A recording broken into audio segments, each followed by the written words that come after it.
ஆண்டவரால் ஆசீர்வதிக்கப்பட்ட அருமையான தேவ ஜனங்களே, இன்று நாம் வாசிக்கக்கூடிய தலைப்பு என்னவென்றால், யாரையும் குறைத்து மதிப்பிட வேண்டாம். நீ உன் சகோதரனை அற்பமாய் எண்ணுகிறது என்ன? ரோமர் 14வது அதிகாரம் 10வது வசனம்.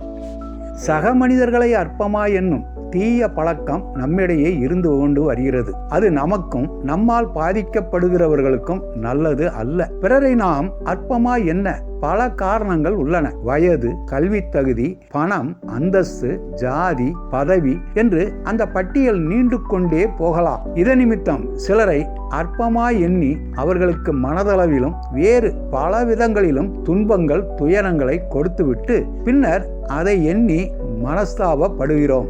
என்ன காரியத்தில் அவர்களை அற்பமாய் எண்ணி ஒதுக்கினோமோ அதே காரியத்தில் அவர்கள் நம்மை காட்டிலும் சில நேரங்களில் சிறந்து விளங்கி முன்னேறி விடுகின்றனர். வயதில், பணத்தில், படிப்பில், அந்தஸ்தில் குறைவாக இருந்ததினால் அற்பமாக எண்ணப்பட்ட அநேகர் இன்று பலரால் வணங்கி போற்றப்படும் நபர்களாக சமுதாயத்தில் உயர்ந்துள்ளனர். அப்படி யாரையாவது உங்களுக்கு தெரியுமா?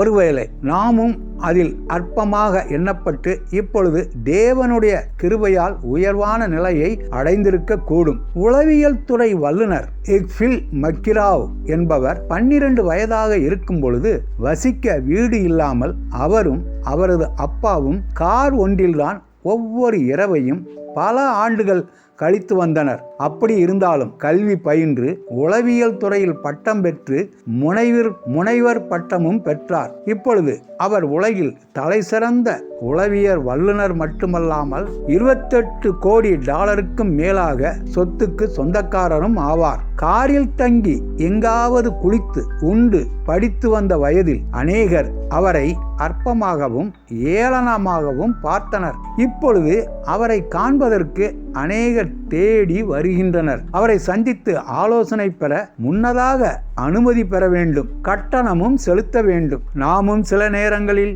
சிலரை பார்த்து அவன் ஒரு காசுக்கு பிரயோஜனப்பட மாட்டான் என்று மிகவும் எளிதாக சொல்லிவிடுகிறோம். அப்படி ஒருவரை ஏளனமாகவும் அற்பமாகவும் பேச உங்களுக்கு அனுமதி கொடுத்தது யார்? அப்படி பேசுவதற்கு உங்களுக்கு அப்படி என்ன விசேஷமான தகுதி வந்துவிட்டது? அந்த தகுதியை பெறும் முன்னர் நீங்கள் எப்படி இருந்தீர்கள்? பிறனை அவமதிக்கிறவன் பாவம் செய்கிறான். நீதிமொழிகள் 14வது அதிகாரம் 21வது வசனம். மதிகெட்டவன் பிறனை அவமதிக்கிறான். நீதிமொழிகள் 11வது அதிகாரம் 12வது வசனம். தேவனுடைய தெரிந்து கொள்ளுதலை பற்றி நாம் வேதத்தில் காணவில்லையா? அற்பமாக எண்ணப்பட்ட மனிதர்களை தெரிந்தெடுத்து பல பெரிய காரியங்களை தேவன் செய்யவில்லையா?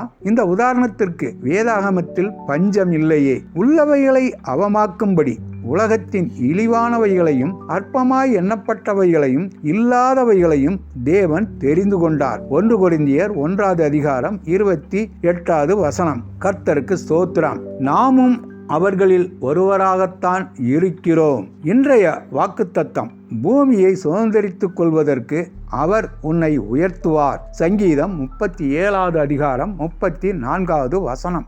ஆண்டவர் தாமே நம் அனைவரையும் ஆசீர்வதிப்பாராக. ஆமென்.